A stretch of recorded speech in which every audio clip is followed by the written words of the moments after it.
Namo tassa. So I'm going to offer the refuges and the 5 precepts. I'm going to say Namo tassa 3 times, and you repeat Namo tassa 3 times. Namo tassa bhagavato arahato samma sambuddhassa. Namo tassa bhagavato arahato samma sambuddhassa. Namo tassa bhagavato arahato samma sambuddhassa. Namo tassa bhagavato arahato samma sambuddhassa. Namo tassa bhagavato arahato samma sambuddhassa. Namo tassa bhagavato arahato samma sambuddhassa. Buddhaṃ saraṇaṃ gacchāmi. Buddhaṃ saraṇaṃ gacchāmi. Dhammaṃ saraṇaṃ gacchāmi. Dhammaṃ saraṇaṃ gacchāmi. Sanghaṃ saraṇaṃ gacchāmi. Sanghaṃ saraṇaṃ gacchāmi. Tutiyampi Buddhaṃ saraṇaṃ gacchāmi. Dutiyampi Buddhaṃ saraṇaṃ gacchāmi. Tutiyampi Dhammaṃ saraṇaṃ gacchāmi. Dutiyampi Dhammaṃ saraṇaṃ gacchāmi. Tutiyampi Sanghaṃ saraṇaṃ gacchāmi. Dutiyampi Sanghaṃ saraṇaṃ gacchāmi. Tatiyampi Buddhaṃ saraṇaṃ gacchāmi. Tatiyampi Buddhaṃ saraṇaṃ gacchāmi. Tatiyampi Dhammaṃ saraṇaṃ gacchāmi. Tatiyampi Dhammaṃ saraṇaṃ gacchāmi. Tatiyampi Sanghaṃ saraṇaṃ gacchāmi. Tatiyampi Sanghaṃ saraṇaṃ gacchāmi. Tisarana-gamanaṃ nititaṃ. Ama Ayya. Panatipata Veramani Sikkhapadam Samadhiyami. Panatipata Veramani Sikkhapada Samadhiyami. Adina Dana Veramani Sikkhapadam Samadhiyami. Adinadana Veramani Sikkhapada Samadhiyami. Kame Sumichachara Veramani Sikkhapadam Samadhiyami. Kame Sumichachara Veramani Sikkhapada Samadhiyami. Musavada Veramani Sikkhapadam Samadhiyami. Musavada Veramani Sikkhapada Samadhiyami. Surameraya Majapamadatana Veramani Sikkhapadam Samadhiyami. Surameraya Macha Pamadatana Veramani Sikkhapadang Samadhiyami. Imani pancha sikkhapadani silena sugatinyanti silena bhoga sampada silena niputinyanti tasma silang visodaye. Sadhu, sadhu, sadhu. May you keep these 5 precepts for your happiness, for your prosperity, and for the attainment of Nibbana. Sadhu, sadhu, sadhu. Ayya, do you want to do the Metta Sutta? In English, yes. English, yeah. Do you want me to lead? Yeah, sure. Okay, I'll do that. Oh dear. Can I just take it off? This is what should be done by one who is skilled in goodness and who knows the path of peace.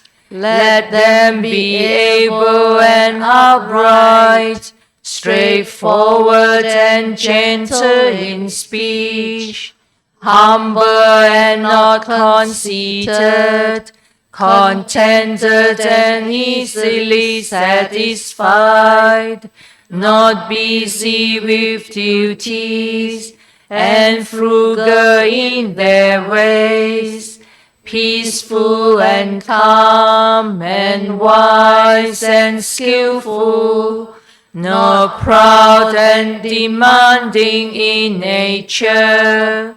Let them not do the slightest thing that the wise would later reprove, wishing in gladness and in safety.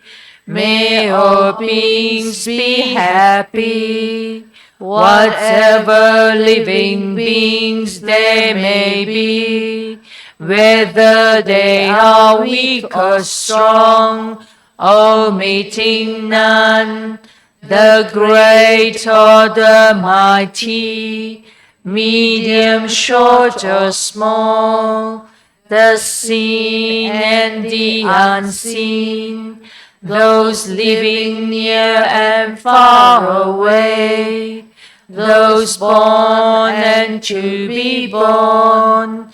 May all beings be happy. Let none deceive another, or despise any being in any state. Let none through anger or ill will wish harm upon another, even as a mother protects with her life her child, her only child. So with a boundless heart should one cherish all living beings, radiating kindness over the entire world, spreading upwards to the skies and downwards to the depths, outwards and unbounded, free from hatred and ill will, whether standing or walking, seated or lying down, free from drowsiness. One should sustain this recollection. This is said to be the sublime abiding. By not holding to false views, the pure-hearted one, having clarity of vision, being freed from all sense desires, is not born again into this world. Sadhu, sadhu, sadhu. So let us invite Ayya to give us the talk on transitions. First, we'll do a 10-minute meditation. instructions of mindfulness? Actually going to read out something called Recollection on Death. Okay? No matter how old you are, it's still old enough to do this recollection.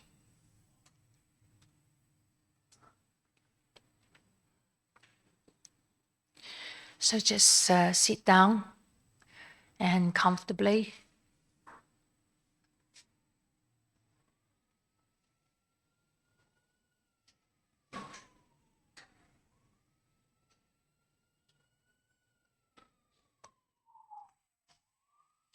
And be mindful that you are now at a Buddhist Fellowship in the Dhamma hall with all your fellow practitioners and friends committed to harmlessness. You are in a safe spot. And relax into the moment.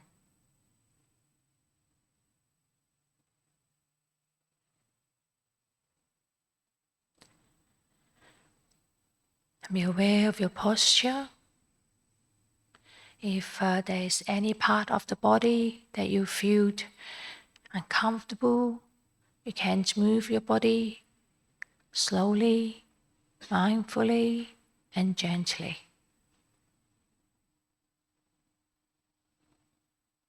And then relax into the posture. Stay in this open, quiet, and neutral moment.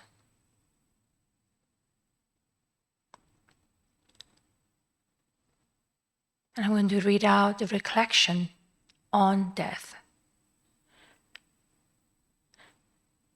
You do not need to repeat with me. All you need to do is just stay in this silence and let the words sink into your heart. And then you can take that recollection with you and just observe whatever it pop up in your heart later on.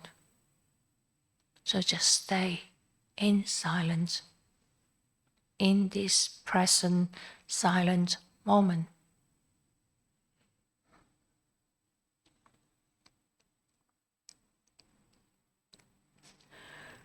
I sit before the Buddha and contemplate that he and all who knew him are now dead. Since his great demise, countless beings have come, bided their time, and gone. The names and deeds of but a few are remembered. There are many pains, there are joy, there are victories and defeats, like themselves, are now but shadows. And so it will be with all whom I know. Passing time will turn the calamities I worried about, the possibilities I fear, and the pleasure I chase after, into mere shadows.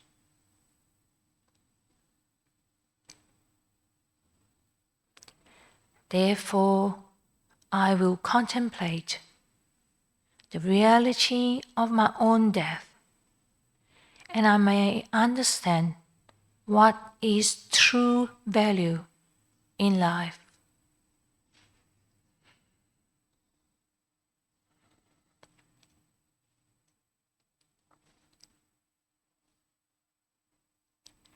Because death may soon come, I will repay all debts for all transgressions and be odds with none.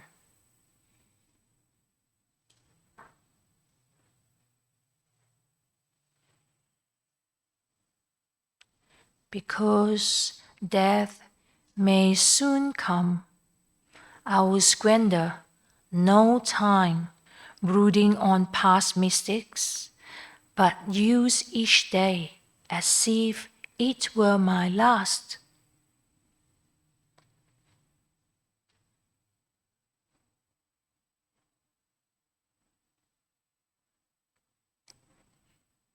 Because death may soon come, I will purify my mind rather than pamper the body.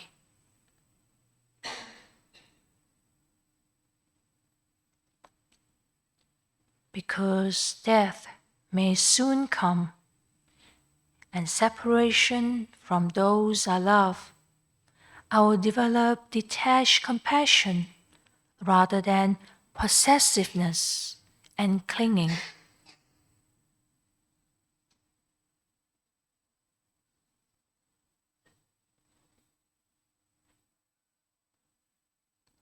Because death may soon come, I will use each day fully, not wasting it on fruitless pursuits and vain longings.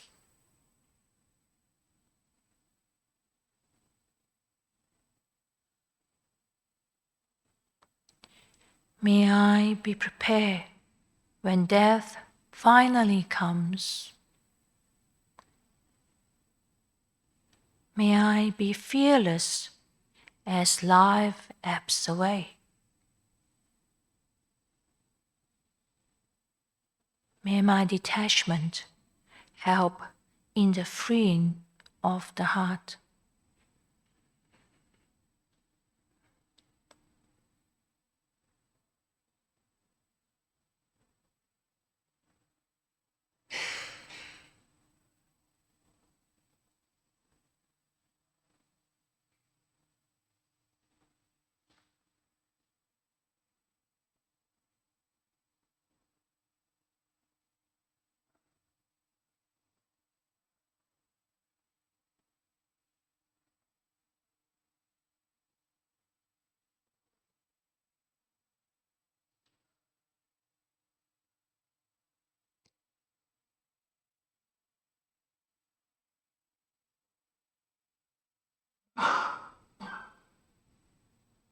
Continue to stay for a few more minutes in silence.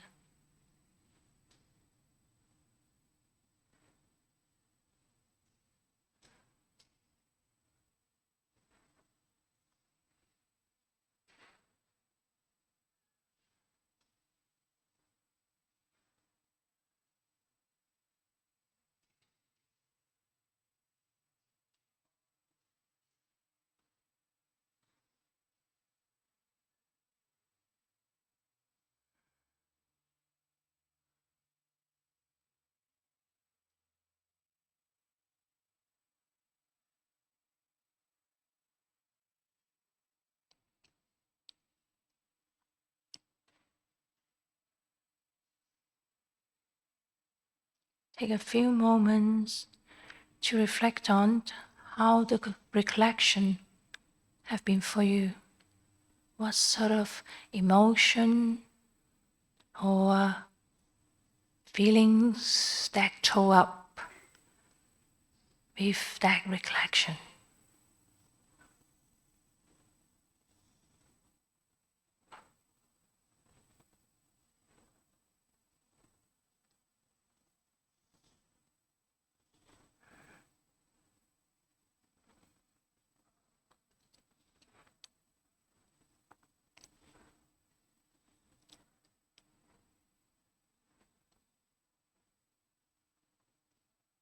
And this is the end of the sessions.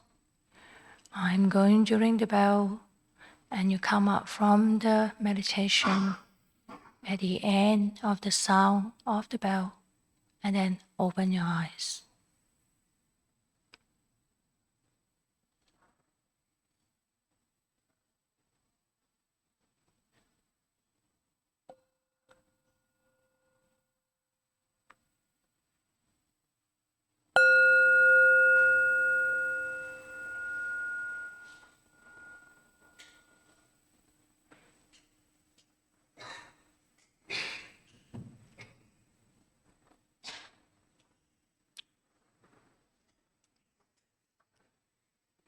You do not need to share with me what sort of a reaction that you have with the recollection, but that is for you to contemplate even after this afternoon regarding the recollection on death.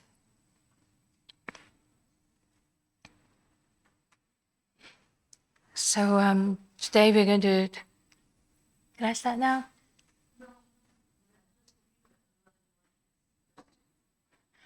After I finish.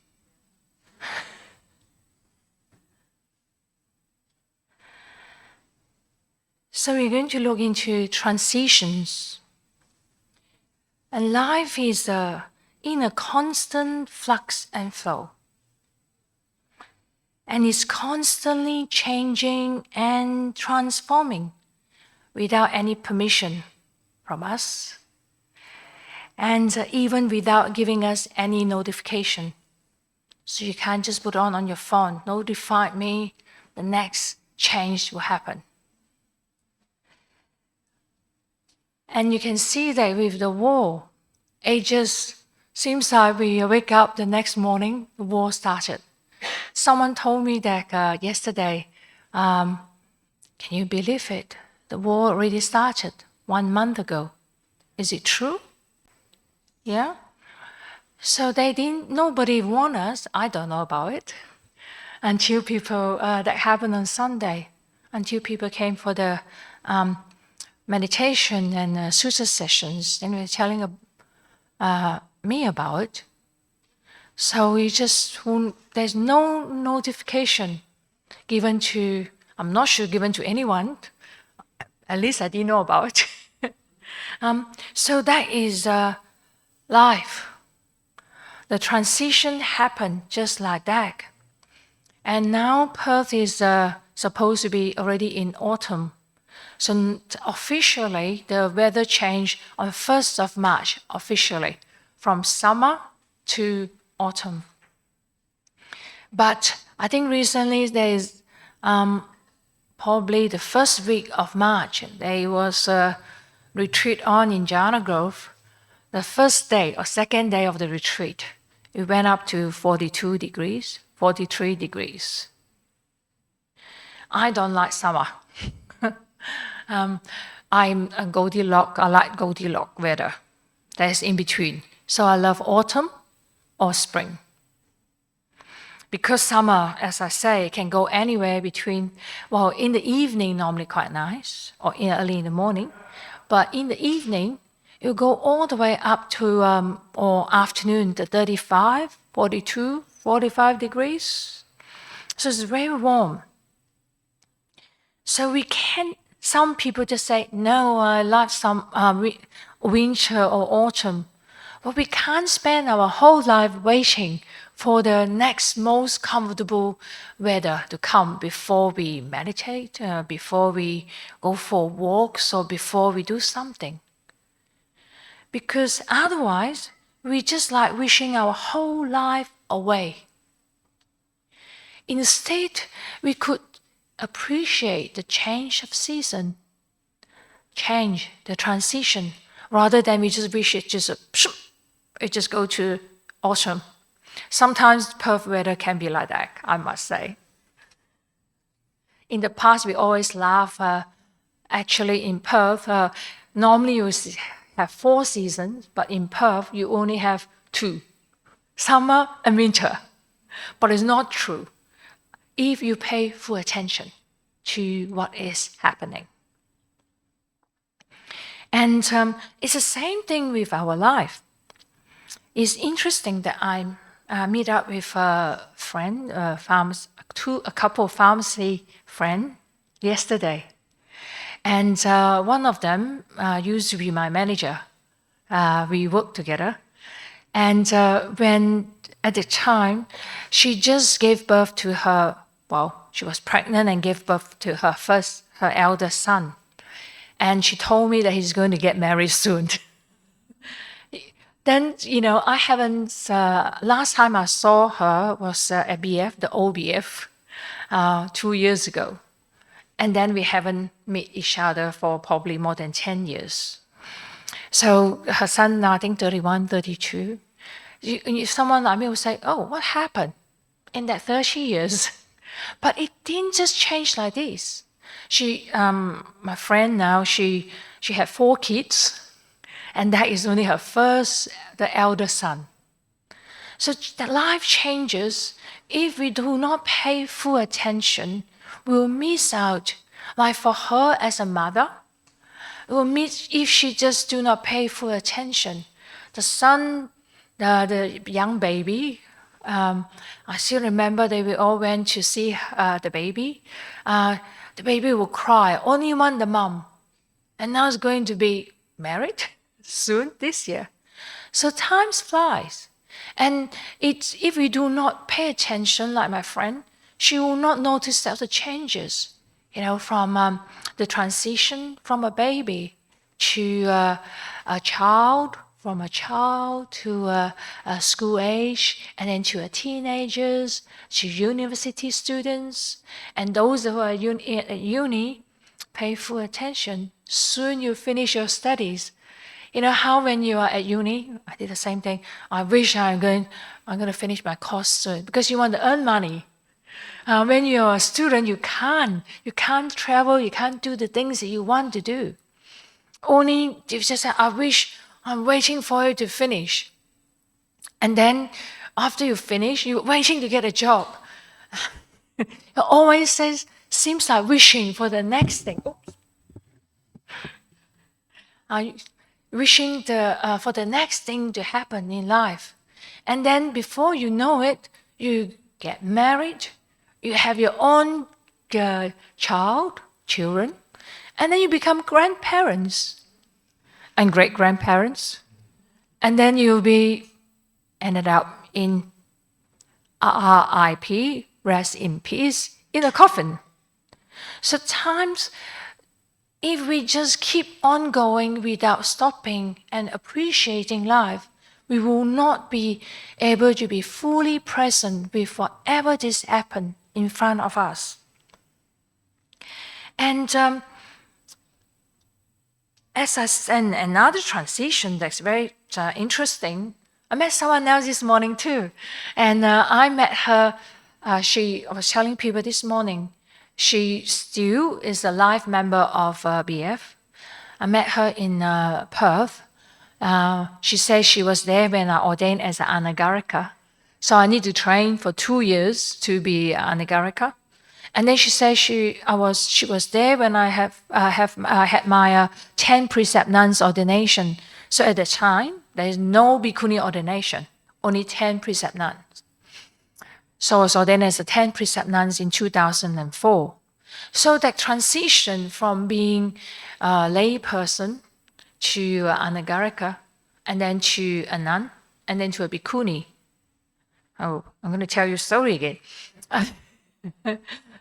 When the transition happened from an anāgārika to become a 10 precept nun, so I'm not allowed to, one of the rules is I can't just go and drink or eat something as I wish. It needs to be offered, even though as a seminary, even though as a 10 precept nun at that time, at the monastery.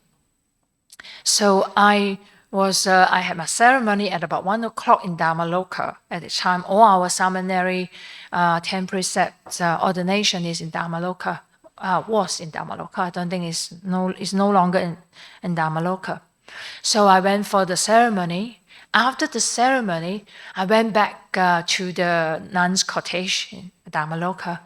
I was so thirsty. So first thing, I was the first one who walked into the cottage. So I quickly go to look for a drink. There was fruit juices on the table. So I just grabbed the fruit juice, pour in and just drink. After I drank it, I said, oops, it's not offer.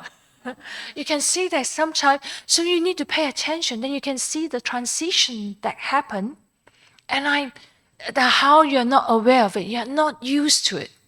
I remember I went for, after I ordained, I used to go to a dentist that is a male, and the same dental clinic. Then after that, I decided to go to the female dentist. I was so uncomfortable when the female dentist say no charge. She's a non-Buddhist. I think she is from Yugoslavia, probably. But she say, if there is a father she's a Catholic, came to see her, she will not charge him. So she will not charge me either. So I went back to Ayya say, I'm so uncomfortable of like receiving something that I didn't give her anything, seems like.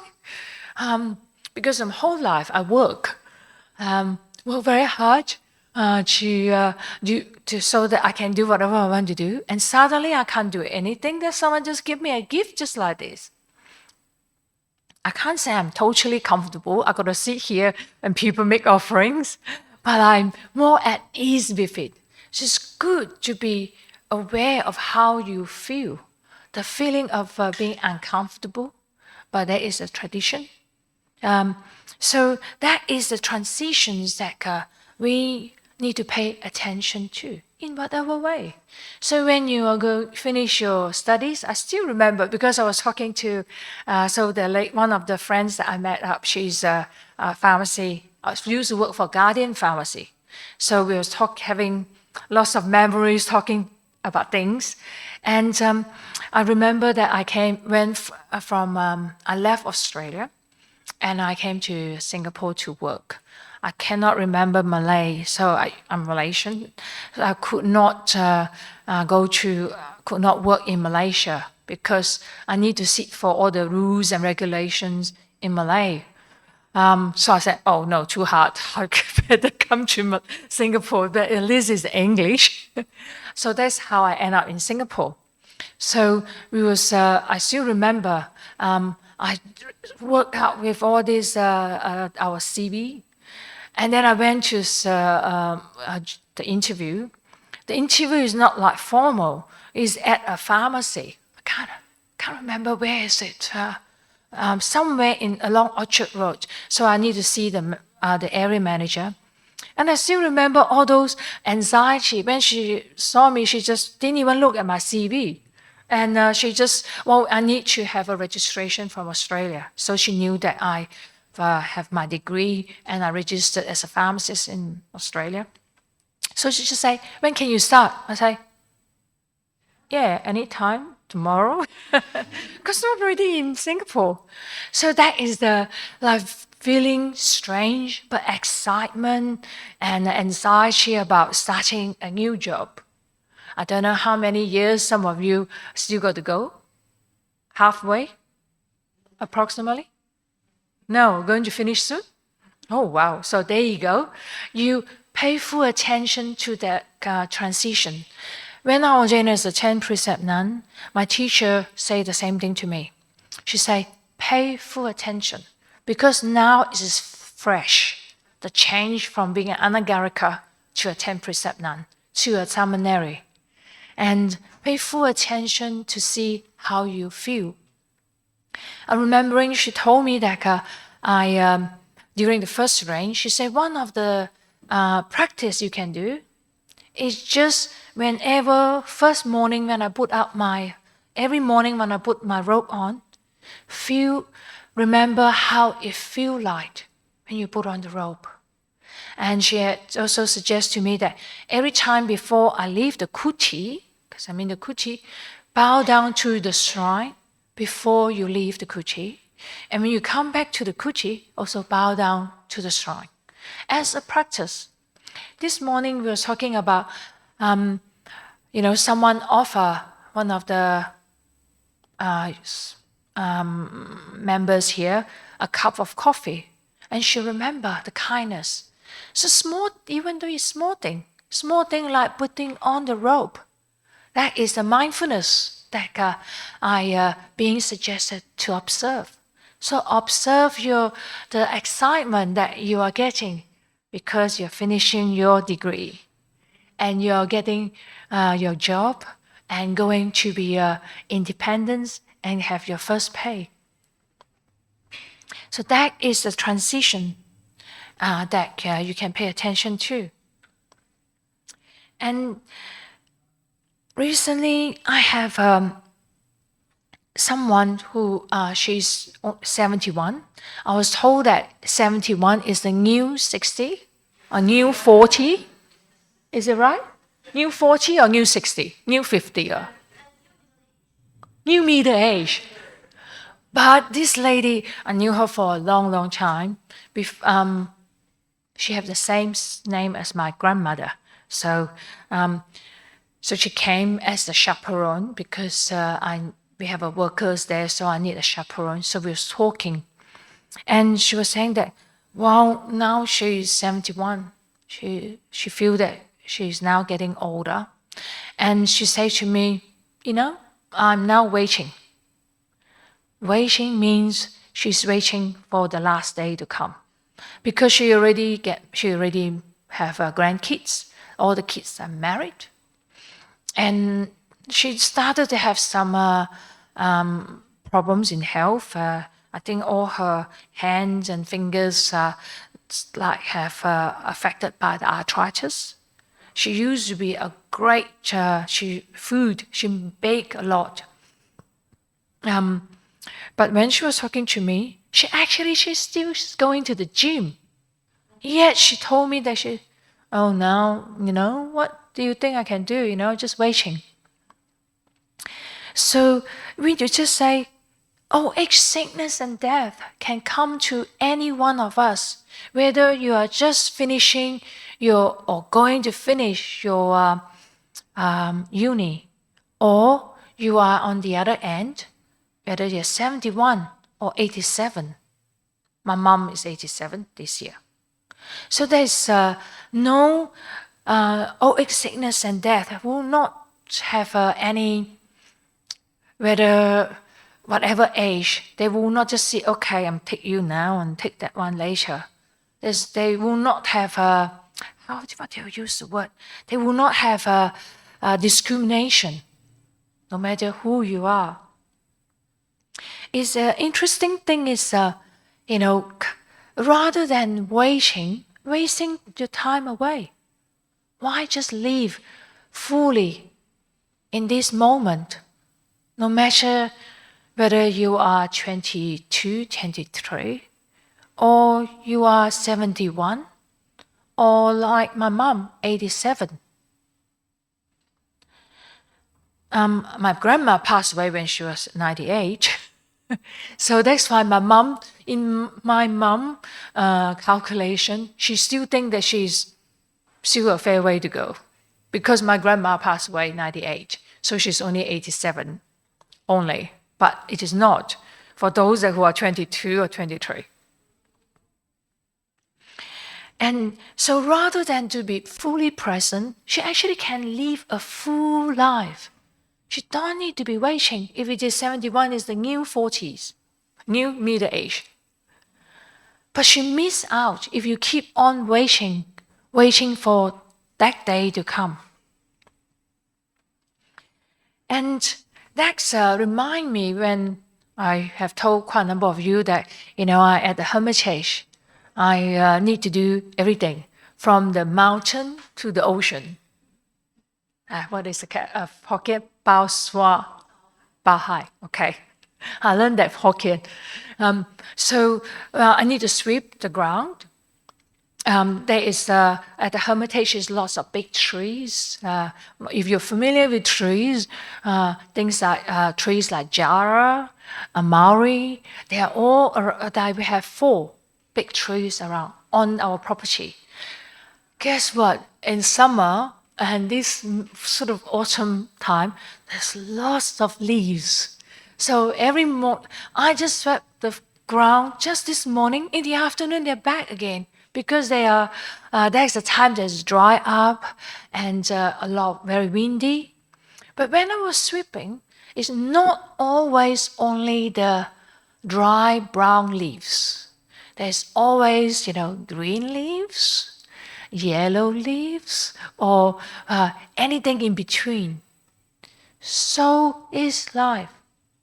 That's why we say that age, sickness, and death, they do not discriminate. They do not choose. There's only brown one I should they will be experiencing old age, sickness, and death.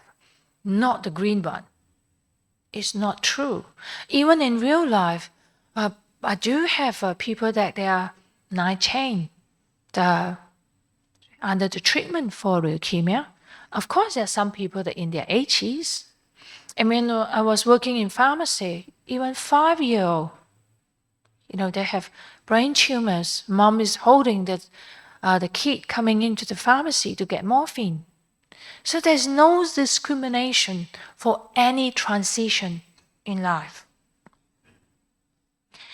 There's another.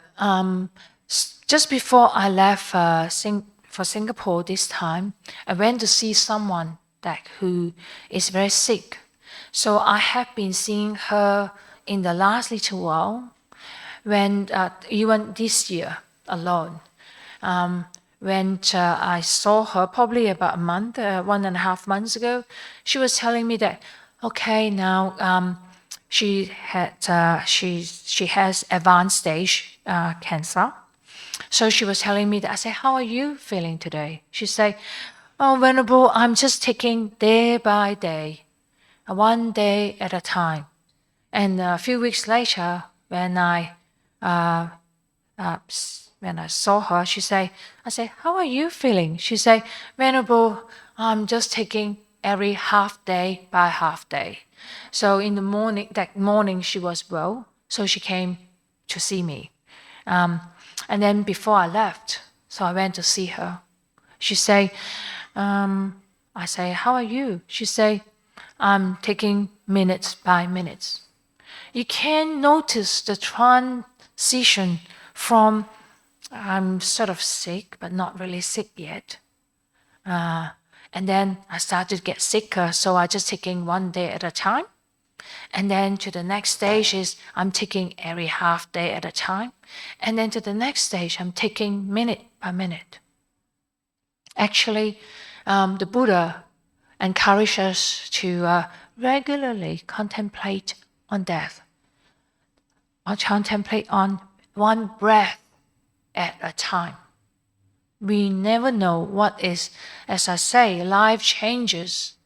The transition happens. And we do not know what's going to happen the next minute, next breath even. Like you can have a choking event. You just breathe in, you can't breathe out anymore. We never know. And this person, actually, I really admire her. She have decided she is not going to have a treatment. A reason that she gave it to me is she said, oh, Venerable, I would like to live life. I don't want to spend the rest of my life, no matter how short it is, in the hospital. Just waiting for the next appointment, waiting for the next treatment, and then going through all the side effects of the treatment. So she wants to spend as much time as she could with her family, with her mother. I don't say that you do that for everybody, but that is her decisions. And each one of us should always respect the decision that other people, another person make, no matter what it is. So there's no judgment or criticism or whatever that you prefer to do with your life. And I have people that they are either new middle age and waiting, or they are dying, and then yet have this great insight of contemplating minute by minute. And then I have the younger ones that think that, oh, this is so boring. Boring in school, boring waiting at the bus stop, and I talked to you this morning, boring in watering the plants. But even anything, being boring, whatever just now the contemplation throw at you, your emotions that come out can be fear, anxiety, or why don't we have that curiosity? Being curious, what death is going to bring, what old age, sickness, and death is going to bring to us, rather than being fear or being bored by usually the other spectrum of the younger one. It is contemplate and investigate what is the color of boredom. White? Our jelly bean jar? Whether it is white or black or pink or orange or purple or blue. We can really interested, curious about what it is. So not just boredom, how fear is it, what does it feel? What is anxiety, jealousy, anger? We talked about anger a little bit yesterday. You know, how the feeling, the flashes of heat all from our body all the way up to the head. So all those is good for reflection and contemplation.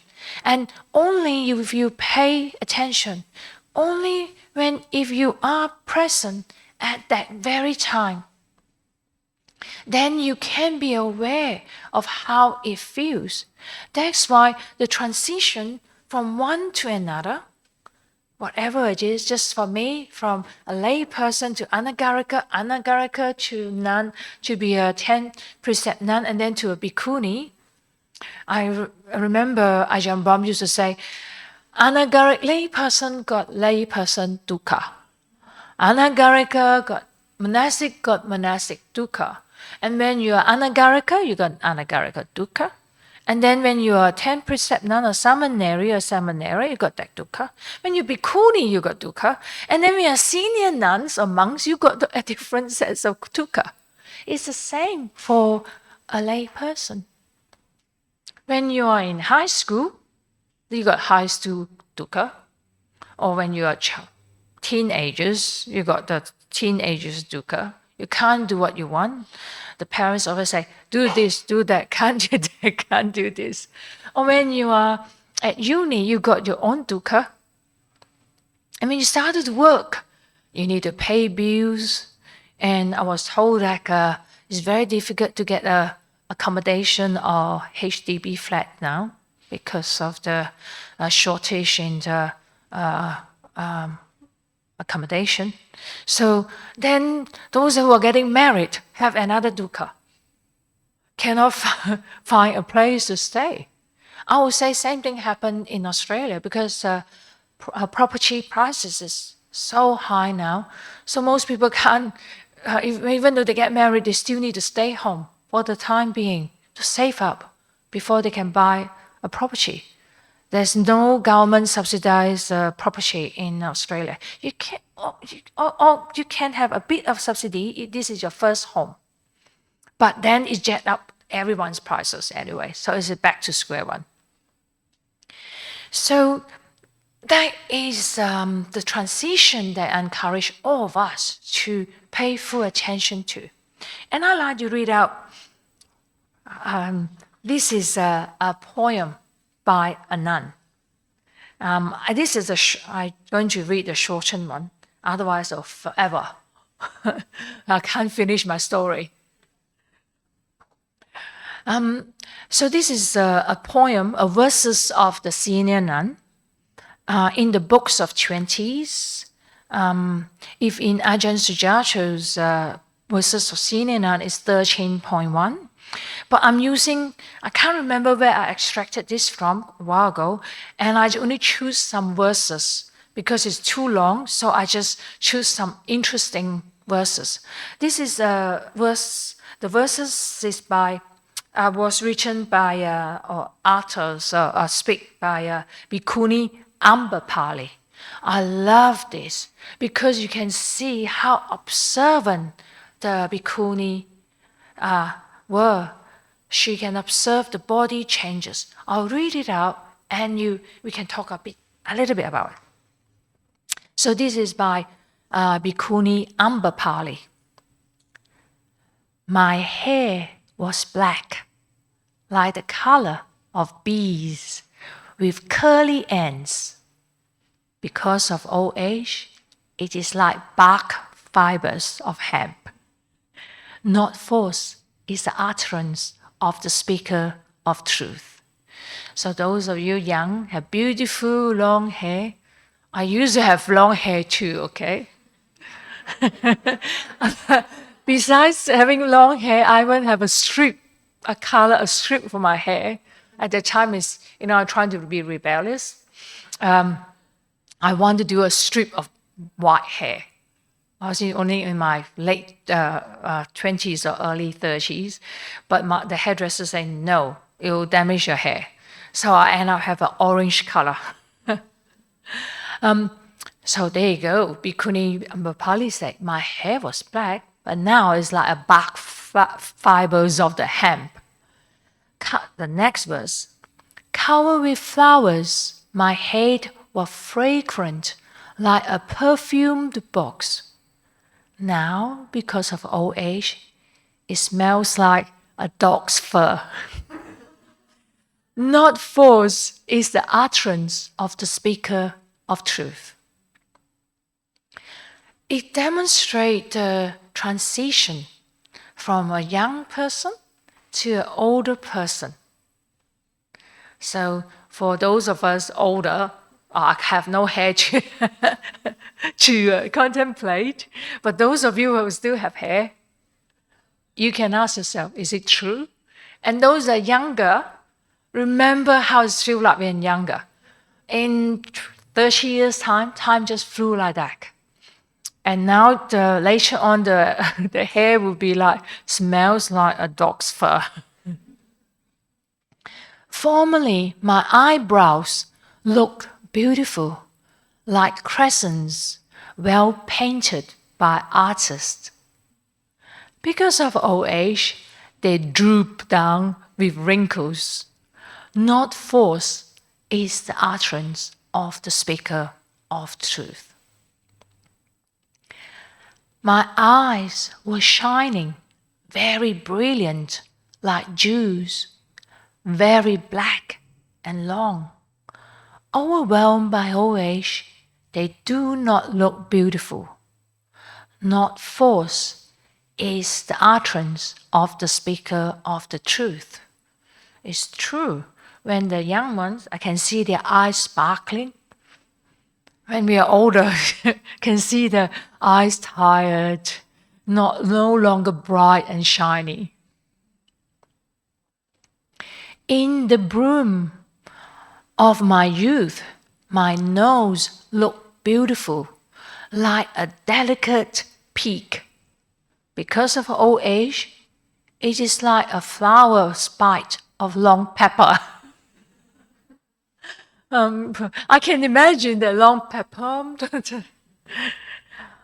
Not force is the utterance of the speaker of truth. Formerly, my hands looked beautiful, with delicate signet rings decorated with gold. Because of old age, they are like onions and radishes. Not force is the utterance of the speaker of truth. Formerly, my body looked beautiful, like a well-polished sheet of gold. Now it is covered with very fine wrinkles. Not force is the utterance of the speaker of truth. Formerly, my calves looked beautiful, possessing delicate anklets, decorated with gold. Because of old age, they are like sticks of sesame. Not force is the utterance of the speaker of truth. I love when I read these because possessing delicate anklets, decorated with gold, because that's exactly what my grandma offered to me when I was young. I have an anklet. I'm not sure. I think I was told Chinese. If you're not married, they give you a bell on your anklet, trying to jingle to attract attention of the potential partners. So my grandma offered me the anklets. I remember I went to my first retreat. walked into the retreat. At the time, it's in Safety Bay, the weekend retreats. And Ayya Vayama was the teacher. So I walked in, I was late, dead silence. Suddenly I heard this ching, ching, ching, ching, say, what is that? And then I realized it's me. I was so embarrassed. I quickly just opened it, closed it, and put it into my pocket. That's why I was attracted by this particular verse. Which is true. And this is in India. I'm talking about, 28 years or something ago, or not even 30 years ago. Such was this body. Now it is decrepit, the abode of many pains, an old house, with its plaster fallen off. For not force is the utterance of the speaker of truth. So now, when we are the new middle age, compared to the young one, the new middle age will have lots of pains and aches. I can tell you that most of the people, when I ask, they say, yeah, Venerable, I got this and that. They can't do this. They need to go to the toilet regularly. And either the ankle pain, the knee pain, or back pain. I have that too. So that is the verses written by Bhikkhuni Ambapali. That's how it's great if we can pay attention to our own transition and do not let it pass without paying full attention to it. Otherwise, time just flew past without us noticing it. Then we're just wondering what happened. And besides just the body, also our practice. Pay full attention to our practice as well. How the being, when from the time that you are not practicing to you encounter Buddhism, that you started to practice meditation and mindfulness and keeping the precepts, what are the changes in your life? How it changed your relationship with yourself? And we always think that practice is not for everything outside, but for yourself. One of the interesting things is, I was telling people that whenever, as a bhikkhuni, I have to speak to my senior bhikkhus, that is Ajahn Brahm or Ajahn Brahmali, every 2 weeks. Especially Ajahn Brahm. So they have a set of questions asked because we are trying to follow the traditional way. One of the things that he always asked me is say, he knew that I live on my own. He said, are you live in harmony and peace with yourself? I say, yes, Ajahn. But that is very important, even though it seems like regular, every 2 weeks are being asked the same questions. If you do not live in harmony with yourself, there's no way you can live in harmony with anyone else outside. In the past, when Ayya Vayama was still alive, we live in with another lay person in another property, and she got a cat. So Ajahn Brahm will ask, are you live in harmony with each other, the cat and the lady called Jackie? Because I say, yes, I do love animals, and I must say I love cats too and dogs. So that is something that we should reflect on. And those of you who attended the Spiritual Warrior meditation there yesterday. So the goal is to live in harmony, at peace and at ease with ourselves. Seems like easy, isn't it? But it is not. That is the practice that we are aiming to work towards. I got what's time? I got time, isn't it? I always got to make sure that I don't overshoot the time. And I want to read out another sutta. Before I read out, actually I got, let me read this out first, about time flies. This is in Samyutta Nikaya 1.4. It's called Time Flies.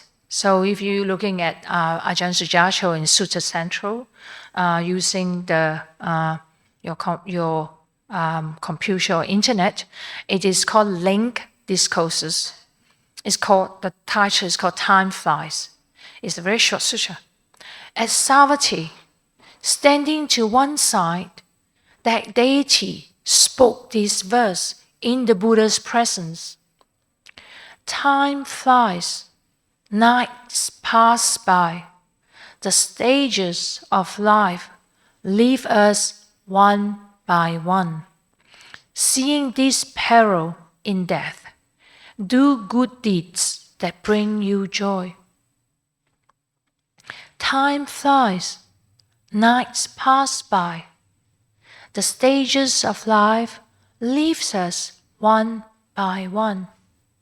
Seeing this peril in death, a seeker of peace would drop the world's bait. So all of us here are looking for seeker of peace, practice for peace and ease in our heart. And we will drop whatever the world's bait, the sensual pleasure, all the things like everyone think that is important. I know when you are starting, you're still young in your career, and you're still just starting. Everything is exciting, but there's lots of things like it might not beneficial to you. So you need to reflect on what do you want in life, even though you're young.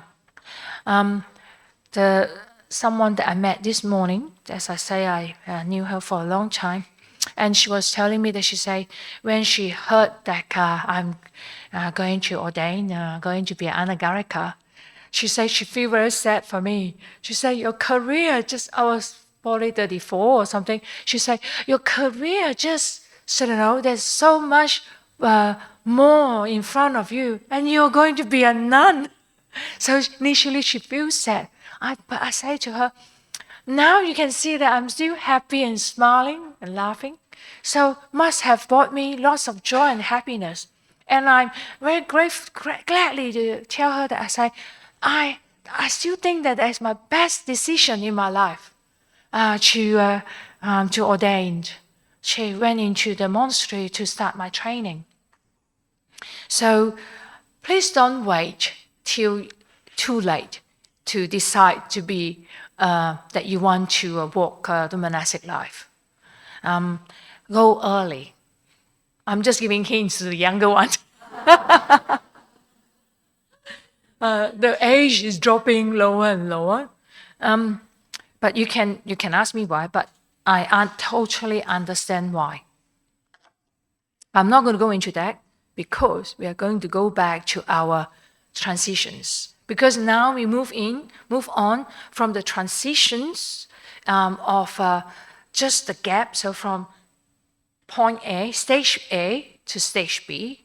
So from studying uni, getting your degree, to coming out to work. So that type of transition. Or from anāgārika like me and go to Bhikkhuni. That's a type of transition. Now we move to another type of transition. From a healthy young person to an older person and sick. And in some times or another, and we just share merits this morning with William. And that his transition from life and to death. So now we're going to move on to that. Now I'm going to read you another sutra. I have time, isn't it? I love that. This is a sutra in the Samyutta Nikaya again. Why I got so many Samyutta Nikaya? Because at the Hermitage, Sunday we have sutra studies. And when we first started, I say, at the moment I'm reading Samyutta Nikaya. So I say, okay, people want to do sutra studies. So that week, whatever sutra I read, I'm going to pick the most interesting one out of that week. And then I'm going to share that at the end. So we have it on Sunday. That's why we got lots of Samyutta Nikaya sutras. And after 2 years and 2.5 years, dear. And we still not even halfway through the Samyutta Nikaya on the 16th. I must say. I think we finished, not sure we finished 16. This one is Samyutta Nikaya 15.2.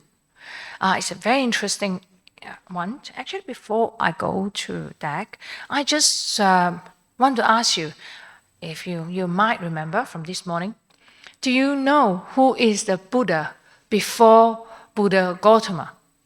You don't? So I just told you the story about Buddha Kassapa this morning.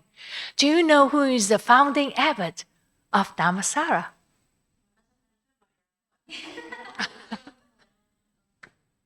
There you go. It is actually Ayya Vayama, who is my teacher. She's the founding abbot. So she's Australian, born in Sydney. I just talked about her this morning. But she ordained she had her papaja in Sri Lanka. So in Dodendua in Sri Lanka. There you go. She left the monastery in 2011. So how many years? Only 16 years. And people already forgotten who is the founding abbot of Dhammasara. And very interesting, okay, go back to what another story. Because it's great to have your teacher with you. I live with my teacher until the day that she passed away. So I got plenty of time to have the discussion of Dharma with her. And regularly, one of the topics that we talk about is sense of self. Me and I and myself. And she was saying to me that, she was jokingly, a lot of people think that she's very strict,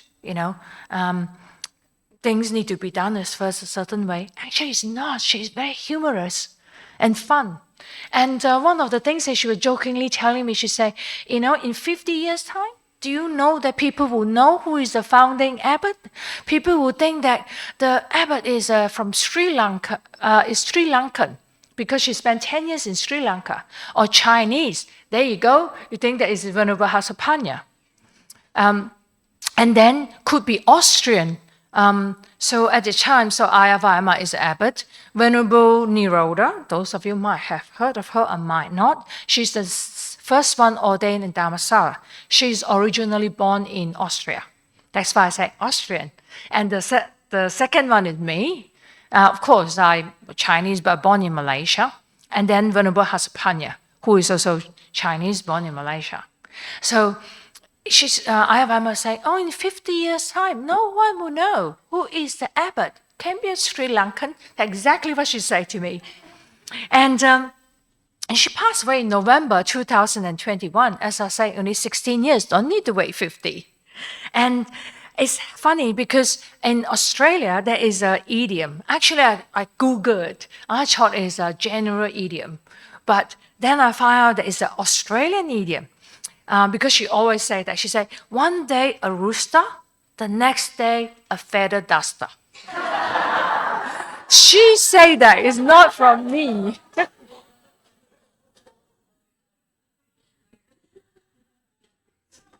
That's why I say Ayya Vayama is so unserious sometimes. So we're just talking. She said, because the sense of self, we think that things need to be this way and things need to be that way. Even 16 years' time, nobody will remember all the effort that she put in. She started Dhammasara all by herself. She lived in the caravan for first 2 or 3 years before the nuns' cottage even started to build. And there's, she got to, at the time when she moved in onto the land. I think we have a talk about it. Someone was asking me, why that Ayya Vayama? There's no choice at the time, okay? There's not many nuns around. And she happened to be, of course they want to have an Australian nun, someone who know about the bush. She had great respect for the bush, the land. She used to, another sidetrack. Got to be careful now. I should just read. She used to, when there is a building starting, a new kuchi we're going to build, she used to say, okay, I'm going to do the chanting. She'll say she want to go to the site to chant, to tell all the beings around there that, please, any beings, whether seen or unseen, insects or everything, please move away from that. Because when building come, there will be all these drill and big, all the machinery will coming in. Of course, it will disturb the habitats of all the beings around there. So she would like to go and chant. She normally chant Parita or Metta Sutta. So she will ask the nun, say, it's okay, anyone would like to come? Please, you can come and join me at 7 p.m. or something. Of course, I was new, young, anāgārika and nuns, as you can walk here and there. No problems. I say, yes, me. Very enthusiastic. So I used to join her to chant at the site. And for blessings, bless the place. Hopefully it will not cause us damage to any, or any beings will be hurt or harmed in that process. So that's why I say even now most people do not aware of that. So that is a great choice. You can't choose another one who's so sensitive to the land. I remember that as an anāgārika, another sidetrack. I'm so aware of my sidetrack. When I first went into the monastery, she took us for a walk. She would tell us that how to be not to get lost. Okay, there's no GPS, there's no internet, but she said, look at the sun. Okay, she told us that if the sun going down that way, I can't remember now, that is the directions of the nun's cottage. If you're walking in because Dhamma is quite big, 583 acres of land, so if you go for a walk, you can get lost easily. So she was giving me and us the directions. So she said, nun's cottage is that way or whatever, look at the sun. It's so wonderful that I'm from suburbs like you all in Singapore, so I'm not a bush person, or I don't go hiking even. It's only when I suddenly end up in the monastery. The first few nights, I remember the first weekend, Ayya Vayama went to Dhamma Loka to give a talk with Venerable Nirodha at the time, so her name is Elizabeth. So anāgārika, we all have to drive. So they went away. I say, oh dear, the whole place is pitch dark. No street lights, and the nun's cottage in the middle. Something happened. I don't know how I'm going to get out. The panic started to come upon me. But that is how you got to learn about monastic life. You put yourself in the situation. So just work with whatever I have. So that is my story. So this is a very interesting story about Ayya Vayama was talking. Yes, we are so fixated that things must be this way. Even one day, Buddhist Fellowship will not be here. In another 50, 100 years, you hope that it is here. So is Patacara Bhikkhuni Hermitage. Might not be there. And we definitely will not be here in another 100 years. Okay?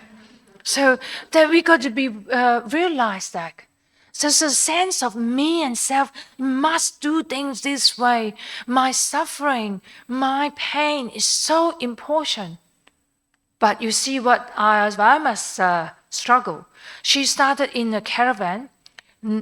I remember I told you that in summer, 45 degrees. There's no aircon, no fans, no electricity. She don't even have shower. You just collect the rainwater and then just wipe herself. And then she got to go down to the supporter named Jackie. She got a property just about, I think probably 15 minutes away from Dhammasara. That's called Foothills. Once a week she'll go to her house. She went to her house, have a shower, do the washing.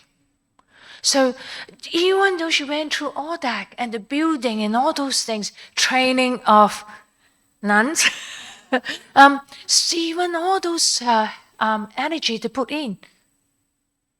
After 16 years only, people will not remember she was the founding abbot of Dhammasara. Do you know who is the founding abbot of Bodhinyana?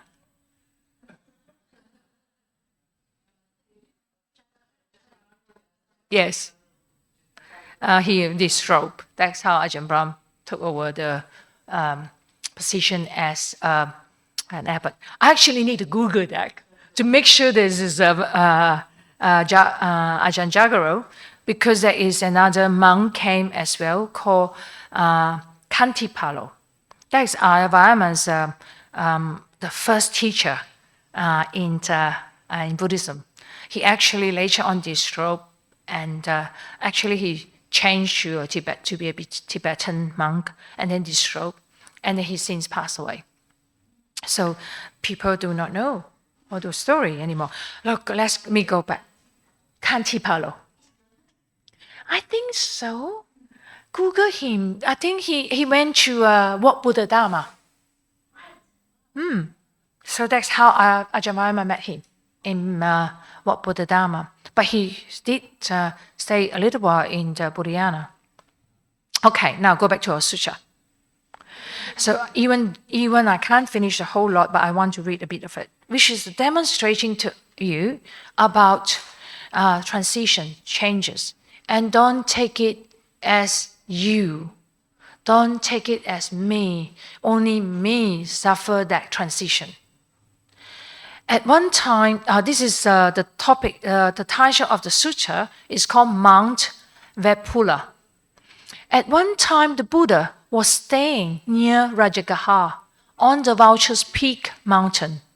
There, the Buddha addressed the mendicants. Mendicants, Venerable Sir, they reply. The Buddha said this. Mendicants, this transmigration, actually is samsara. I sometimes find it difficult to, with Ajahn Bhante Sujaso's choice of word, because I used to Bhikkhu Bodhi. So I'm just going to say, mendicants, this samsara has no known beginning. No first point is found of sentient beings roaming and transmigrating, shrouded by ignorance and fettered by craving. Once upon a time, mendicants, this Mount Vipula was known as Pachinavamsa. At that time, people were known as Tivaras. We don't even know all these pronounce all these names, isn't it? The lifespan of Tivaras was 40,000 years. We are now 100 years considered to be very long life, but at that time, 40,000 years.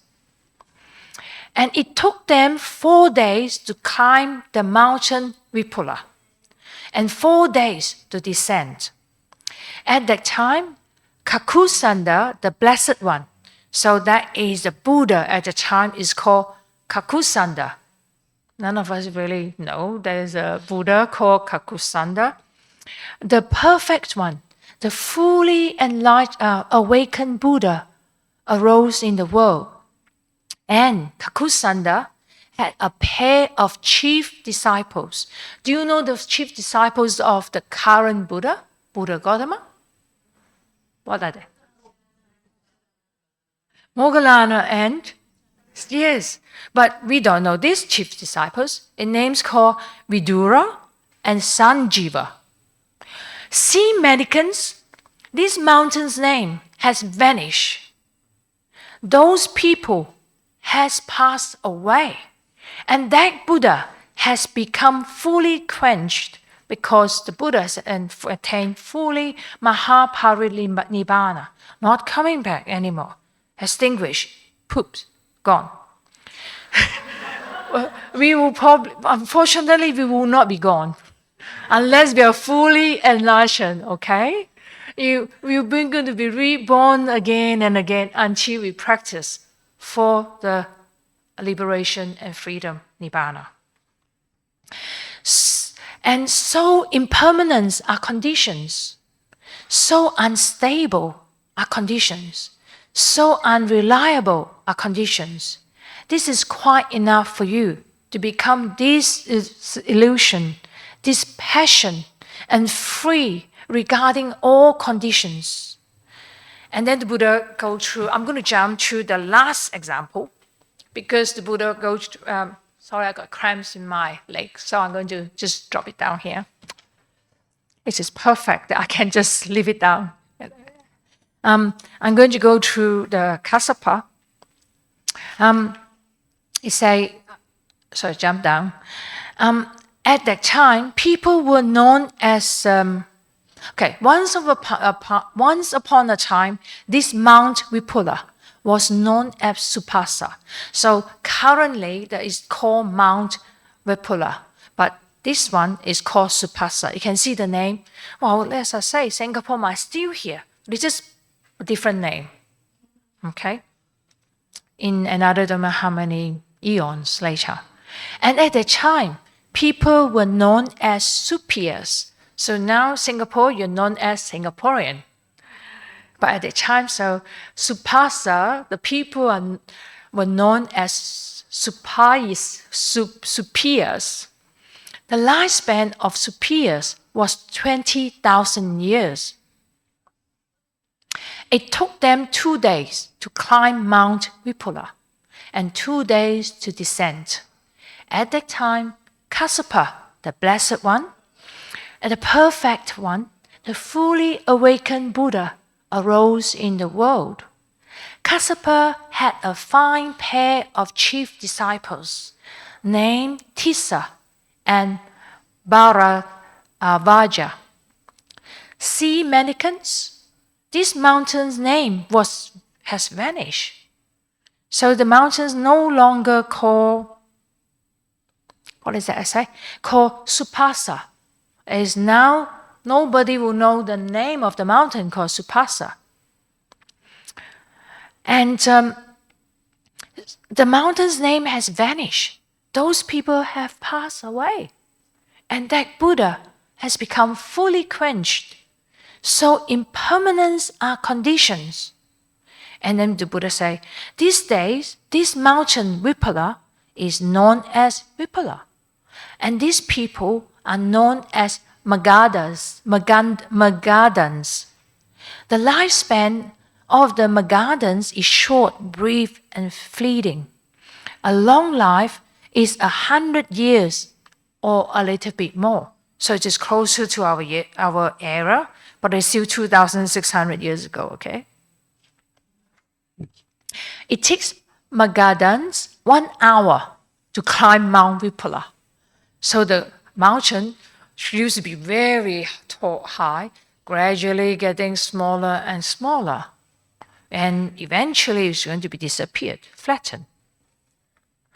And now I am the Blessed One, the Buddha say. And I counted, if you read that sutra, Buddha Gautama is number 7. So he went back to talk about all 7 Buddhas. The perfected one, the fully awakened Buddha, who has arisen in the world. I have a fine pair of chief disciples named Sariputta and Moggallana. So there will come a time when the mountain's name will vanish. Those people will die, and I will be fully extinguished. So impermanence are conditions. So unstable are conditions. So unreliable are conditions.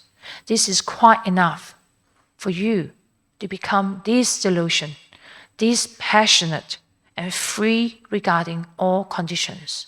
That's an encouragement for all of us to practice on the Eightfold Path. Now you already come across the Dhamma. Please don't let the opportunity pass you. And the last part of it is say, all conditions are impermanent. Their nature is to rise and fall. Having arisen, they cease. They are settling is such bliss. Those of you who are familiar in the tradition when we do the funeral, that's what we chanted, Anicca Vata Sankhara. So that is where it comes from. So just remind all of us, even the Buddha say, our excitement of finishing our uni, excitement of getting married, excitement of having grandchildren or great-grandchildren, or going to a retreat, or going to travel, whatever excitement that we have. And one day, it will be finished, change. Are we have the same excitement and curiosity if old age sickness is coming towards us? I'll leave it to you to reflect on. One more sutra. I don't want to leave you to be negative, okay? So the Buddha, in one of the sutra, the Buddha encouraged us, I'm going to read it out, because we would think that, this ayah talking about this so negative thing about death. But the purpose of recollection on death is so that we have urgency. We met the Buddha, Dhamma, Sangha. It is a very auspicious and a very special, and we are so fortunate. I used to say that when I was in Patacara. I say, Patacara, we are in the cul-de-sac in one property, but the houses on our left and on the right, they are all Catholics. And at the back, those people are not interested in meditation. Yet, at the same time, we have people they was driving from some places like Joondalup or Hawkins, which is about 1 hour away. We have volunteers. Actually, even the one that in Joondalup, she used to be Ayya Vayama and myself, the retired doctor. But the other volunteers, they are the great gardeners. They still come once a month. They will come at about 10 o'clock, and they're great cook. So they will come, they will do the gardening, and they stay till 3 or 4 o'clock, and they will go home. And they 74 this year, turning, I'm not sure 74 or 75. And after they do all the gardening, so don't think that you are too old. I say, oh, how do you feel? Is it, you're so strong? They say, no. When we go home, we got to take Panadol. But they still come every month to do all the work, cutting down, trimming the trees and planting and doing some all the fertilizing and everything. So they say no, they want to do it while they still can. They're very aware that one day they will not be able to do those work anymore. That's why I'm so happy to hear that younger people here. Because we have been talking about what we are going to do, with all these older one passed away. We have someone that started to come as volunteer, join her group. I think he is only 41, only. We're already very excited. Oh dear. So those that's under 30, we are very happy and very happy for BF. So I must read this sutta. This is from Samyutta Nikaya again, 55.22, called with Mahanama. So I have heard, at one time the Buddha was staying in the land of Sakyans near Kapilavatthu in the Banyan Tree Monastery. Then Mahanama, the Sakyan, went up to the Buddha, bowed, sat down to one side, and said to him, Sir, this Kapilavatthu is successful and prosperous and populous, full of people with cramped cul-de-sacs. In the late afternoon, after paying homage to the Buddha or an esteemed mendicant, I enter Kapilavatthu. I encounter a stray elephant, a horse, chariot, cart, or person. At the time, I lose mindfulness regarding the Buddha, the teaching, and the Sangha. I think, if I were to die at this time, where would I be reborn in my next life? Actually, it's very relevant to now. Even though they say, go to the city, Singapore is packed with vehicles. You can imagine all the cars, different brand of cars like elephant, horse, chariot, cart, or people. Because in India at the time, there's no, what is it, BYD or Honda or whatever brand of car that we have now. So that is a different type of animals. So if I lose my mindfulness, what is going to happen to me when I die into my next life? But the Buddha said to him, and to you, to all of us as well, do not fear Mahanama. Do not fear. Your death will not be a bad one. Your passing will not be a bad one. A noble disciple who has 4 things, slants, slopes, and inclines towards an extinguishment, that's Nibbana. What for? It is when a noble disciple has experiential confidence in the Buddha, in the teaching of the Buddha, the Sangha, and they have the ethical conduct, love by the loved ones, leading to immersion, which is leading to deeper meditation, stillness. Suppose they were a tree. So all of you here have taken the 5 precepts at the beginning of the talk. So you do have the ethical conducts as mentioned. That's why it is so important. Don't look down at our 5 precepts is elementary. Investigate. I think we spent whole morning talking about it yesterday. Investigate how you can keep the 5 precepts. And how do you cultivate the positive aspect of the precepts? Not just don't do, but how do you make it? How do you do it? So the Buddha say, suppose there was a tree that slants and slopes and inclines to the east. If it was cut off at the root, where would it fall? Sir, it will fall in the direction that it slants, slopes, and inclines.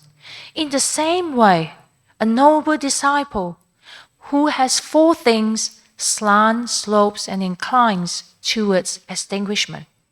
We share merits in the morning. And so someone was remembering him. Actually heard that he was very kind as well to someone that we were talking about.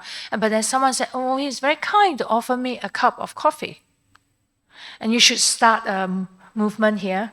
Kindness, when you go to buy a coffee, buy the coffee for the person behind you. It's not expensive, isn't it? $3, $4? A gesture, a practice, even once a week, as a gesture of kindness. You don't need to know the person. You don't need to know who they are. Just say, this is for you. As a gestures of kindness, as a practice. So there you go. So the Buddha say, you have been practicing your life, the whole life, with harmlessness, keeping the precepts, be kind and gentle with the friends and people around you, and have doing your best to practice meditation and mindfulness. You will, when the trees is already slanting that way anyway, you can see that when they chop off, it will just boom to the directions of liberation and freedom.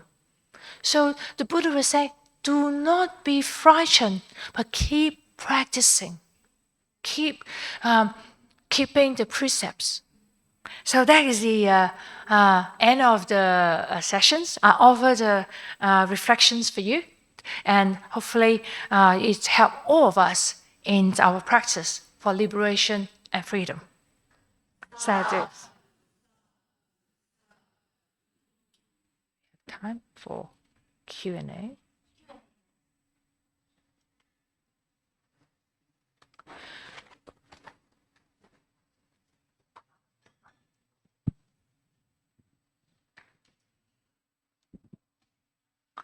Anyone have any questions? Please do not be shy.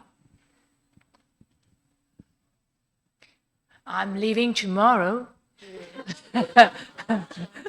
This is the last sessions. I'm leaving tomorrow to Kuala Lumpur and then back to Perth.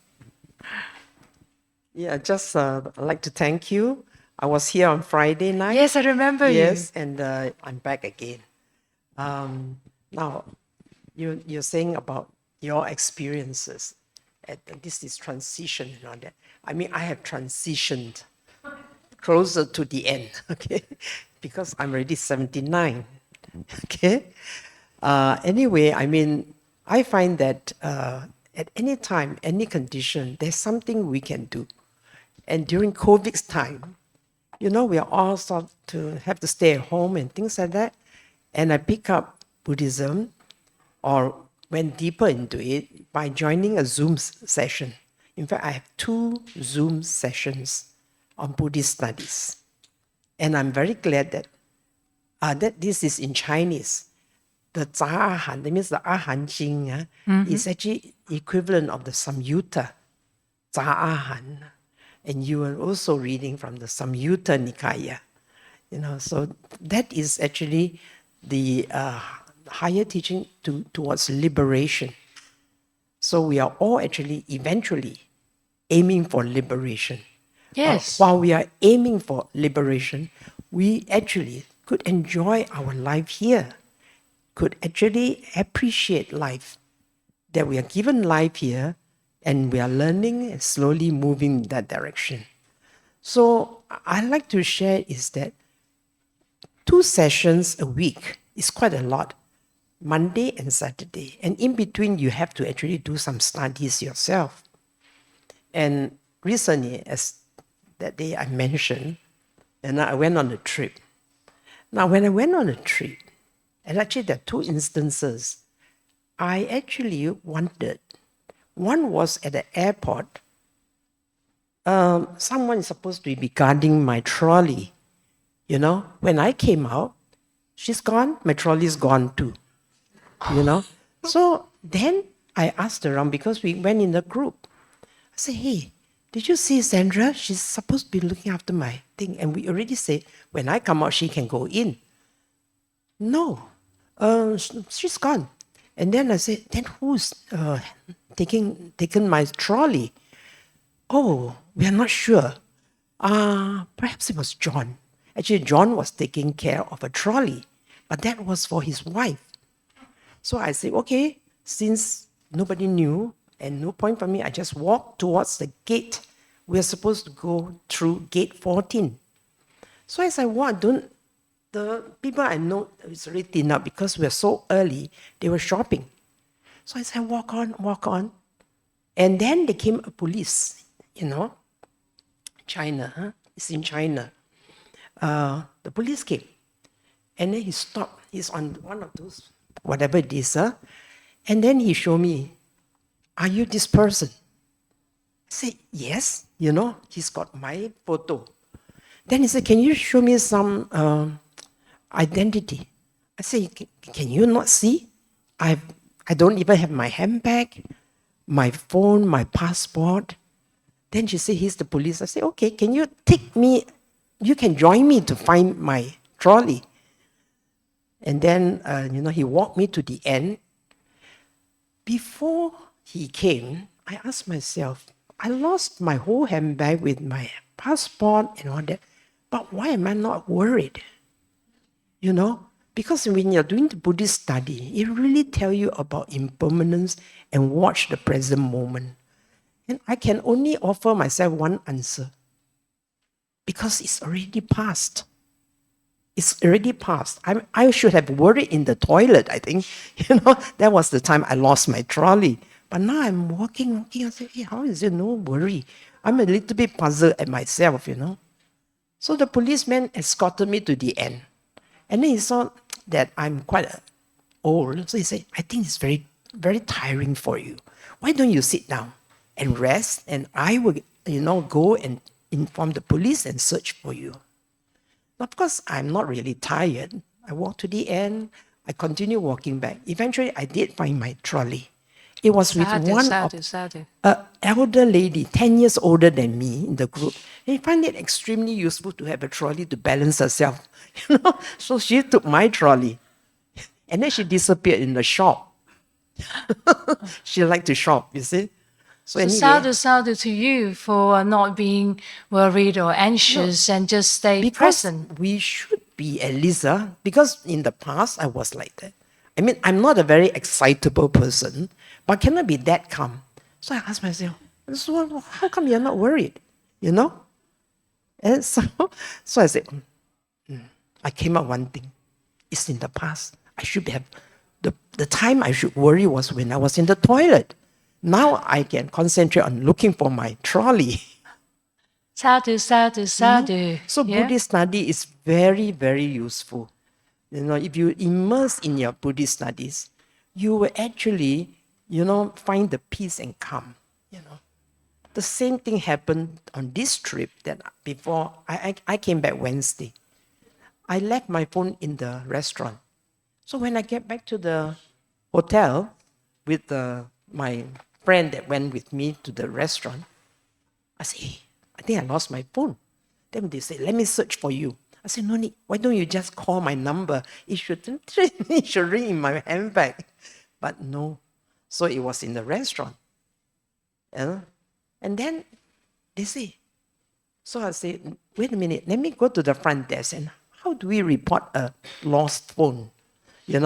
And how to inform the police. But then later they said, let's trace back. Where were you last? It was at the restaurant and in the taxi. So two places. I still got the receipt. Oh, this restaurant, the phone number is there. We call up, lucky, They say, yes, we got your phone. Or rather, we got a phone. So we went back and collected it. So I think I'd like to share with you that always be in touch with the Dhamma. Study the Samyutta, like sutta by sutta. Slowly study, and you will actually maintain a lot of peace and calm, Well done. Thank you. Did really well. Sadhu, Thank you sadhu, very sadhu. much. Okay, for sure. Just like sharing. No, very good. Anyone else have any questions?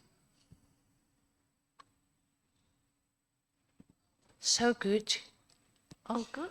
When it's not formal, everyone come up with a question so- just now after Dana. And now everyone is shy.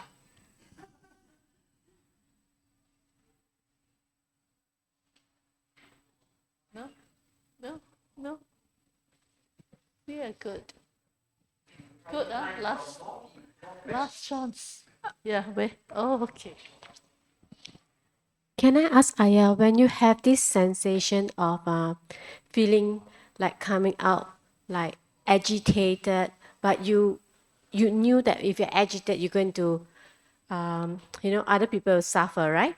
But if you're aware, is it okay? Of course, there's nothing you can do. The agitation, when it come out, it come out. You can't just say, go away.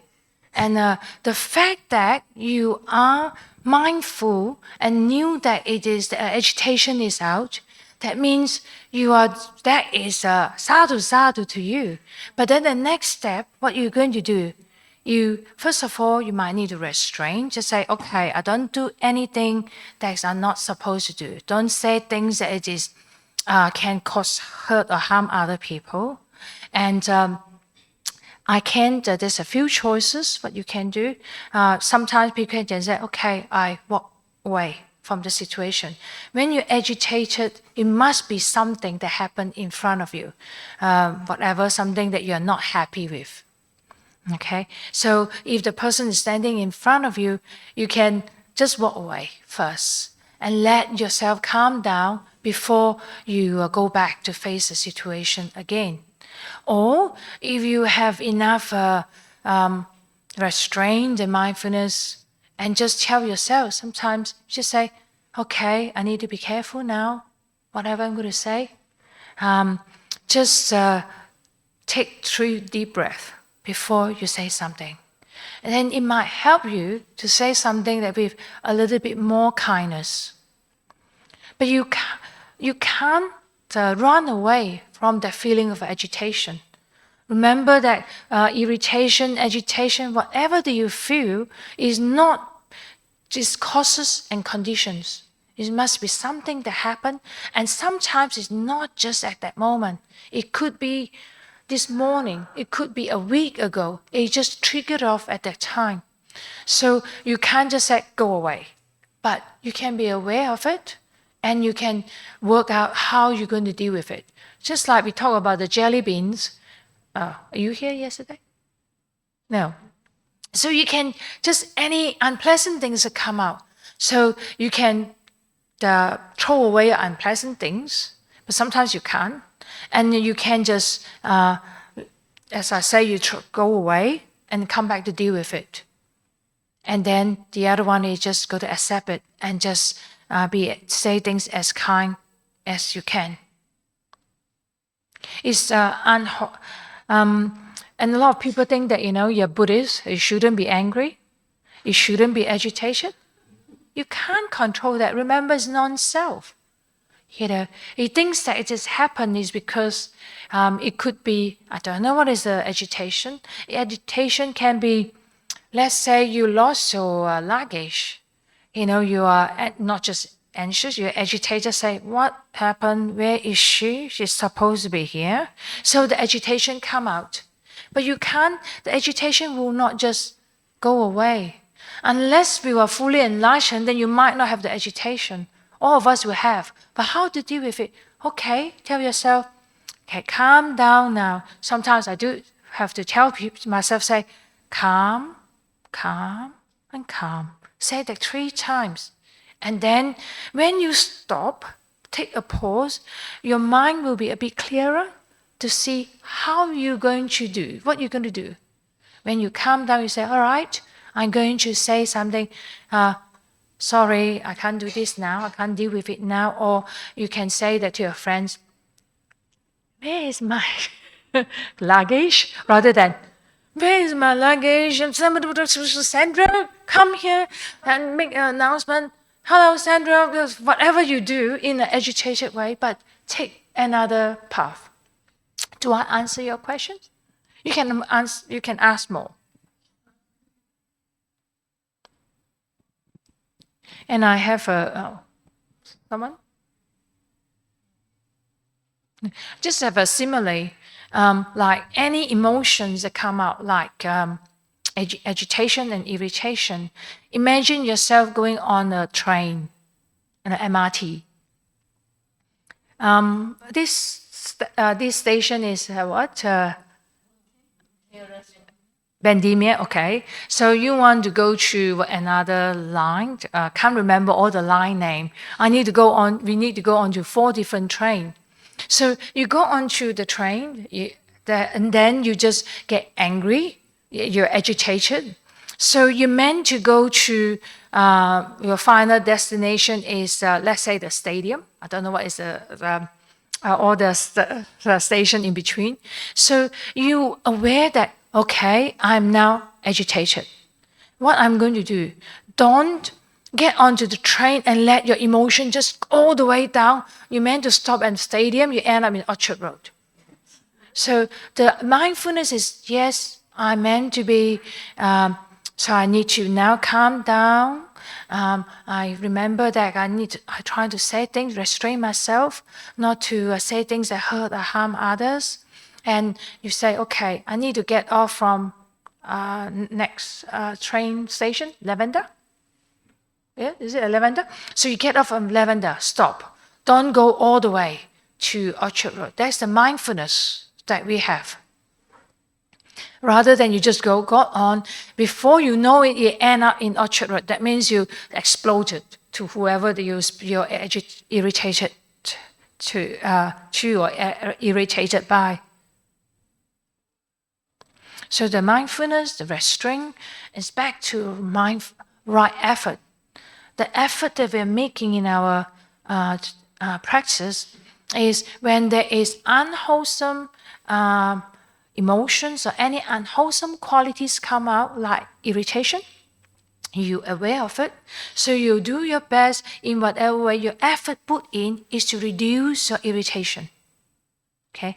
When you have wholesome qualities come out, like I suggest that you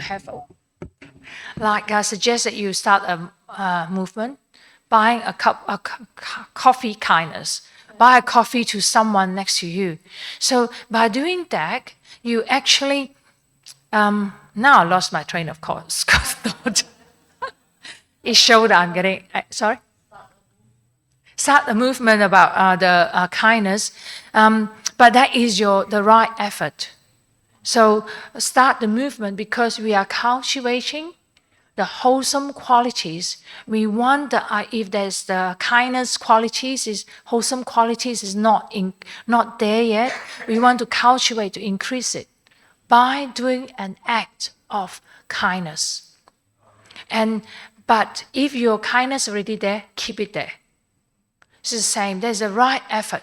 So the effort put in, that is the main effort that we need to do. We can do it every day at home with anyone else or any situation, rather than just thinking that only meditation. But after saying that, it's very important to meditate. That is one of the ways to cultivate our mind and give us the pause, give us the clarity, and sharpen our mindfulness, and lead us to the wisdom aspect, the insight aspect. Without deeper meditation, without stillness, there's no way we can have wisdom. Just now, remember that I read that sutra.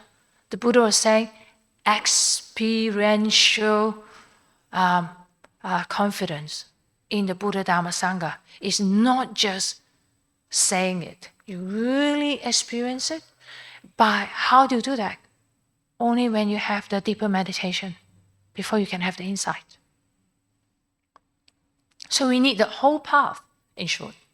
You can't just have understanding. So reading the sutra and listening to Dhamma talk is important. Keeping the precepts is important, because reading the sutra and understanding the sutra give us the panya, give us the wisdom.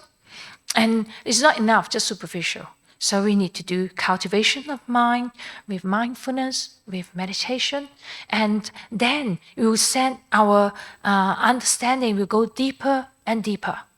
And then without sila, there's no, you cannot attain, you cannot go deeper. The sila is very important. Once we have when we have strengthened our sila, that is 5 precepts, kindness and everything, then we have the inner confidence. This is a wealth that no one can steal and take away from you. You know, I think, you see, yesterday we talked about it. We talk about you can have, buy big cars or mansions. Then the thief will come to your house to empty your whole house out. But when you have sila, the 5 precepts, the harmlessness, the kindness, no one can take that away from you.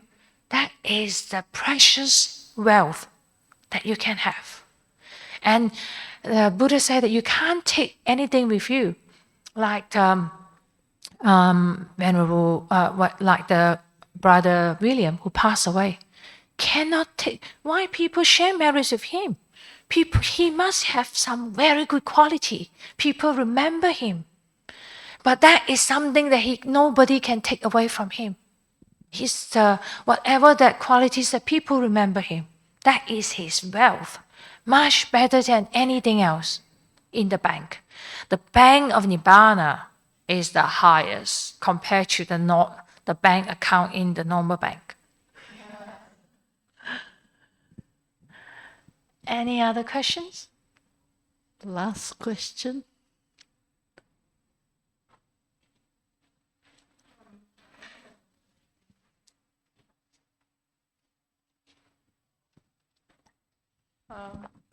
I want to ask, when you do meditation, and sometimes you can sit for very long, and like somebody said, but when you come out of it, you just feel good.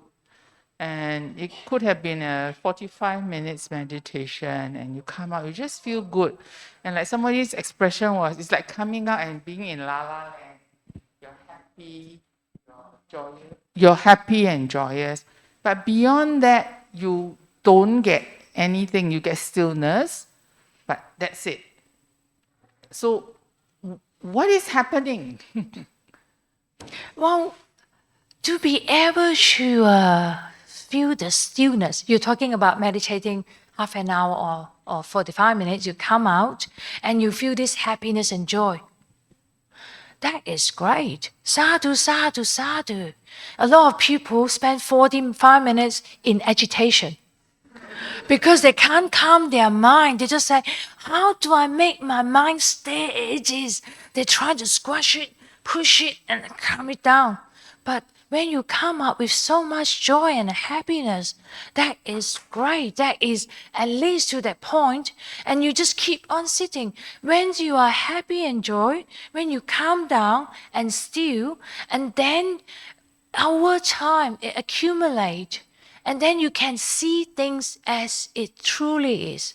So that is not the end of it, okay? But at least that's what I cannot say a starting point. You have done probably in high school, at uni already, in meditation. The fact that you can sit for 45 minutes and be happy. Lots of people struggle a lot. And then the fact that after the deeper meditation, and then you can see that your mind has become still, and this person, calm. When you have agitation and irritation, you can deal with it in whatever way it is. You notice that is your practice now. Just notice what happened after the meditation. Are you able to deal with the challenges in life at that moment? Much better. Or is it not? Whatever, just keep practicing and happy that you can feel happy and joy. I will say sadhu, sadhu, sadhu to you. Thank you. You please ask if I haven't answered your more questions. Explain. Yeah, some days I can't even do 3 breaths. So sadhu. So there you go. When I first started the meditation, I was being told that to count my breath. I'll count 1 to 20, 20 to 1, 1 to 19, 19 to 1. And then what? You just keep on counting, because actually even the breath is a way to distract ourselves from thinking. So whatever object that you use, it's just so that we will let go of our thinking. I'm talking about samatha practice.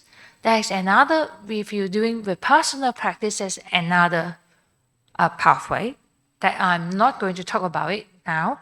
But samatha practice is mainly to calm the mind down. So once you count up to, if you can successfully count 1 to 20, so 1 to 20, 20 to 1, 1 to 19, 19 to 1, that means you can even and just after that you can just let go of the breath. You can find that the breath is just there. And then you can feel that you're breathing smoother and more regular. And you keep on doing that no matter, sometimes it can be half an hour, 45 minutes, and you come out, you do that again. Like every day, like you're cleansing your mind, like you are putting in the effort. At the end of it, then when we are in situation that is, when we are irritated, or we are facing old age, sickness and death, or any emergency, or you need to deal with big things at work, or like me, I can tell my story. We have a roof leak. The first time it was during my personal retreat. So I have silent retreat for, I think, 2 weeks or something. It happened at the beginning. So I need to deal with it. Like, take all the bucket out, trying to receive the water, and there is a heavy rain. And I did have to tell someone, one of our maintenance person in the committee. But then the whole night, what do? The roof can cave, then come down, or because it's keep on raining. But I got to remind myself, there's nothing I can do that night. I already have the emergency number on hand. So I just keep on walking. I just keep on reminding myself that there's nothing you can do nothing. Let go. So those type of insights into whatever we are feeling. So whole night, I can hear this, the water dropping onto the bucket, not just one bucket, I can tell you that. So you just keep on repeating that. And you feel that, okay, you are aware of you can't do anything. That is do nothing. Sometimes that's what you can do. And that is insights that we learn from going into deeper meditation, from being happy, even though you feel happy and that's it. It's not just that's it. Keep going. Okay? Even 3 breaths is very good. 3 breaths, 4 breaths, we need to start somewhere. This morning we are talking about work with where you are at. Start from wherever it is. But the fact that you're willing to sit down, to put the effort in just doing even 3 breaths, I will say sadhu sadhu to you. Before you know it, it will be 10 breaths. Before you know it, it will be 20. And you experience the joy and happiness. Even after 45 minutes, you're still happy. So one step at a time, and do not be despair. We are, like just now, the sutra, we are leaning again and again towards stillness, towards calmness, towards freedom and nibbana. It doesn't matter. One step at a time, present moment. Even though this time I only can focus on 3 breaths.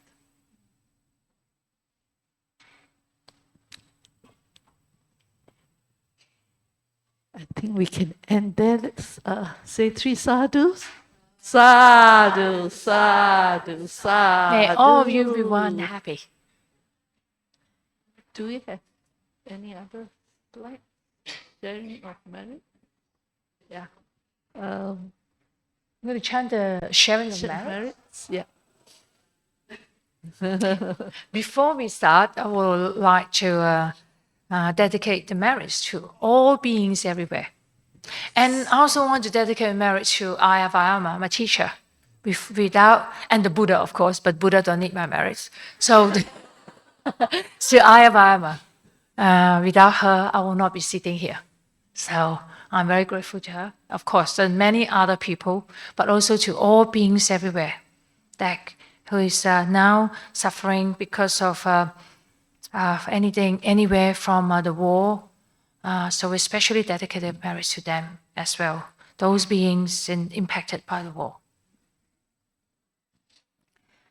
May the merits made by me now or at some other time be shared among all beings here, infinite, immeasurable. By rejoicing in this cause, these gifts of merits given by me, may beings all forever live a happy life, be free from hate, and may they find the path secure, and their good wishes all succeed. Sadhu, sadhu, sadhu. I just want to say a few words about this sharing of merits. Of course, I learned it from my teacher, Ayya Vayama, but she learned it at the Wat Buddha Dhamma. It was actually originally written in Pali by the Thai king who actually left home and ordained. And I don't have the Pali version of it. I found that particular, this sharing of merits actually in the Wat Buddha Dhamma, their chanting book. So they lost the Pali version of it. And I love that because it is short, it's English, that everyone understands what we are chanting. And there's beautiful verses. And I know the chant. So that's how, where it's come from. Thank you, Ayya. So, do we do closing homage to the Triple Gem?